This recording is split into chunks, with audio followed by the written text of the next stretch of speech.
السلام علیکم ورحمۃ اللہ وبرکاتہ۔ ابھی ایک دو روز قبل یہ افسوسناک خبر موصول ہوئی کہ سعودی عربیہ نے تبلیغی جماعت پر مکمل طور سے پابندی عائد کر دی ہے اور تبلیغی جماعت سے جڑنے کو ممنوع قرار دے دیا ہے۔ یہ فرمان سعودی عرب کے اسلامک افیئرز کے وزیر ڈاکٹر عبداللطیف بن عبدالعزیز نے اپنے لیٹر ہیڈ پر جاری کیا ہے۔ بہرکیف یہ ایک نہایت ہی غیر عقلی اور غیر منطقی فیصلہ ہے جس کو کسی طرح بھی صحیح نہیں کہا جا سکتا، جس میں 1% بھی کسی قسم کی معقولیت نہیں پائی جاتی ہے۔ یہ کہتے ہیں کہ تبلیغی جماعت اصول دین اور فروع دین سے چونکہ ناواقف ہوتی ہے اور جاہل ہوتے ہیں یہ لوگ، لہٰذا ان سے نہ جڑا جائے۔ سوال یہ ہے کہ تبلیغی جماعت نے دعویٰ کب کیا ہے کہ ہم علامۃ الدہر ہیں؟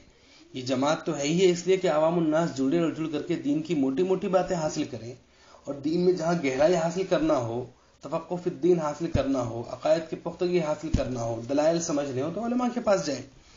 یہ تو بات اتنی سطحی اور اتنی غیر معقول ہے جس پر کلام کرنے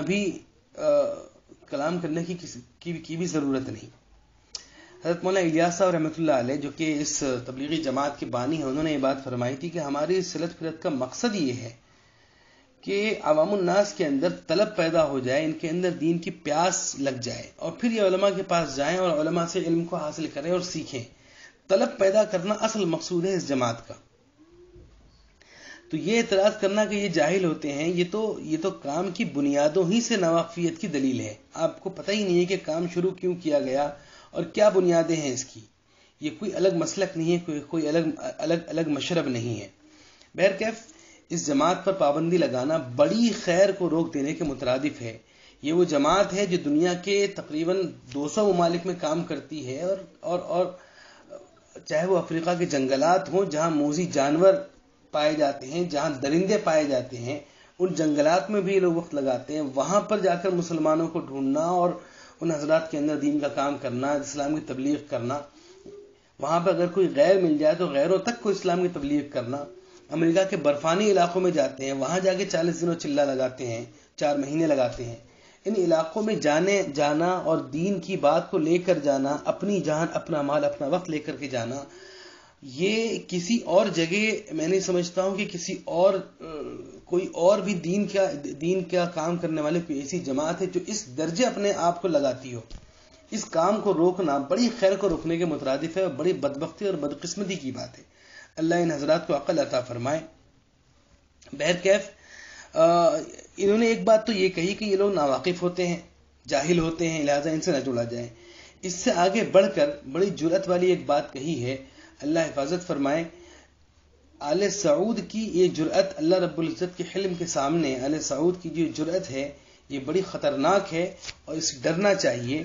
یہ کہہ رہے ہیں کہ تبلیغی جماعت جو ہے یہ دہشت گردی کا پیش خیمہ ہے، دہشت گردی کا پیش خیمہ ہے، یعنی یہاں یہ دہشت گردی کا ایک دروازہ ہے، یہاں سے لوگ دہشت گرد بنتے ہیں۔ انا للہ و انا الیہ راجعون۔ اتنی جرأت اور ایسا دعویٰ کرنا، اللہ رحم فرمائے۔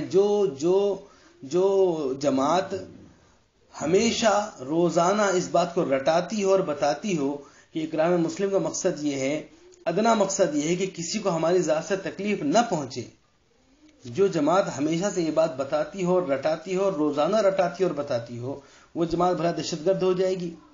اس جماعت کے لوگ تقریباً، تبلیغی جماعت کے لوگ اس دنیا کے اندر تقریباً 200 ممالک کے اندر کام کرتے ہیں۔ کہیں کسی ملک کے اندر کہیں یہ ریکارڈ آپ کو نہیں مل سکتا کہ تبلیغی جماعت کسی دہشت گرد یا ٹیررزم کی ایکٹیویٹیز میں ملوث پائی گئی۔ تبلیغی جماعت ٹیررزم کی ایکٹیویٹیز کرتی ہے یا تبلیغی جماعت جو ہے دہشت گرد ہوتی ہے، ایسا کوئی ریکارڈ آپ کو نہیں مل سکتا۔ اگر بالفرض کوئی چیز اگر آپ کو مل جاتی ہے تو میرا ایک سوال ہے، یہ سوال ابن سلمان سے ہے، یہ سوال آل سعود سے ہے، یہ سوال ڈاکٹر عبداللطیف سے ہے، اور تمام سعودی عرب کی جو منسٹری ہے، جتنے بھی وہاں کے وزیر ہیں، سب سے میرا سوال ہے کہ اگر اس بنیاد پر کہ کوئی شخص، تبلیغی جماعت کے کوئی شخص دہشت گردی میں کبھی ملوث پایا گیا، اگر اس بنیاد پر سعودی عرب کے اندر تبلیغی جماعت کو ممنوع قرار دیا جا رہا ہے، تو اس کا مطلب تو یہ ہے کہ چونکہ آئیسس اور القاعدہ نے امریکہ کے اندر دہشت گردی کے کام کیے ہیں، لہٰذا امریکہ والے اسلام کو اپنے یہاں ممنوع قرار دے دیں، اس پر پابندی لگا دیں، انگلینڈ والے اسلام پر پابندی لگا دیں، فرانس والے اپنے ہاں پابندی لگا دیں، دنیا کے جتنے بھی ممالک ہیں یہ سارے ممالک اسلام پر پابندی لگا دیں اس لیے کہ مسلمان لوگ دہشت گردی کرتے ہیں. کیا یہ بات آپ کے نزدیک معقول ہے؟ کیا آپ اس کو معقول سمجھتے ہیں، عقلی سمجھتے ہیں، صحیح سمجھتے ہیں؟ ہرگز نہیں. تو یہ کس طریقے سے آپ لوگوں نے یہ فیصلہ کر لیا؟ مجھے افسوس اس بات پر، زیادہ افسوس اس بات پر ہے کہ ایک طرف آپ کے یہاں کے کبار علماء کرام، چاہے وہ علامہ صالح العثیمین، محمد بن عثیمین ہوں، چاہے وہ عبدالعزیز بن باز ہوں، چاہے وہ ابو بکر الجزائری ہوں، چاہے عبداللہ بن جبرین ہوں، چاہے اس کے علاوہ عبداللہ المصلح ہوں، شیخ عبدالعزیز الفوزان وغیرہ، جو بڑے اور کبار علماء کرام جو گزرے ہیں آپ کے یہاں اور جو ابھی بھی ہیں، تقریباً سارے ہی تبلیغی جماعت کے متعلق بہت ہی اچھی اور عمدہ اور مثبت رائے رکھتے ہیں. مجھے سمجھ میں بات یہ نہیں آ رہی کہ آخر ان تمام حضرات کی رائےوں کو ایک طرف پس پشت ڈال کر اس انداز کا فیصلہ کرنا کہ جو کسی طرح بھی عقل اور شرع میں مقبول نہ ہو، ان تمام لوگوں سے کوئی رائے نہ لینا اور اپنی ایک رائے کو ٹھوک دینا، اس کو تھوپ دینا، یہ کہاں تک درست ہے؟ اسی طریقے سے آپ کے رابطہ عالم اسلامی کے ممبران میں ہندوستان اور پاکستان کے علماء کرام موجود ہیں. ایک ایسی جماعت جو ان کے ملک سے نکلی ہے اور چل رہی ہے، اگر یہ لوگ آپ کے یہاں کے رابطہ عالم اسلامی کے اگر یہ لوگ ممبران ہیں اور آپ ان کو معتبر سمجھتے ہیں تو آپ نے ان سے رائے لینا ضروری کیوں نہیں سمجھا؟ آخر کس بات کی جلدی تھی آپ کو کہ آپ نے بالکل راتوں رات ایک فیصلہ کیا اور فیصلہ تھوپ دیا؟ یہ کس چیز کی طرف یہ اشارہ کر رہا ہے آپ کا یہ عمل؟ آخر کیا وجہ ہے؟ آپ کو کس بات کا خوف تھا کہ آپ نے معتدل فیصلہ لینے کے بجائے اور رک کر توقف کر کے فیصلہ لینے کے بجائے آپ نے جلد بازی میں ایک فیصلہ لیا جو کسی طرح بھی صحیح اور درست نہیں ہے؟ تبلیغی جماعت کا کام الحمدللہ، اس کا ہر مرکز اور تبلیغی جماعت کے کام کا ہر مرکز اور ہر کونا الحمدللہ علماء کرام کی گرفت میں ہے اور علماء کرام کی نگرانی میں چل رہا ہے. یہ الگ بات ہے کہ کچھ چیزیں ایسی ہوتی ہیں جو کہ غلط ہو جاتی ہیں، اور جب غلط ہوتی ہیں، جب کام اتنا بڑا ہے تو چیزیں غلط ہوں گی، اور جب غلط ہوتی ہیں تو علماء کرام اس پر نکیر کرتے ہیں، علماء کرام اس کی تنبیہ کرتے ہیں، اور علماء کرام جو ہے اس کی اصلاح فرماتے ہیں. ابھی ہمارے یہاں کچھ روز قبل بھی اس انداز کی چیزیں آئیں، جب علماء کرام کے سامنے کچھ باتیں آئیں تو اس کے اوپر قدغن لگائی گئی، فتویٰ دیا گیا، اور پورے ہندوستان کے تمام علماء کرام نے اس فتوے کی تائید کی اور اس فتوے کو چلایا گیا کہ یہ چیزیں غلط ہیں.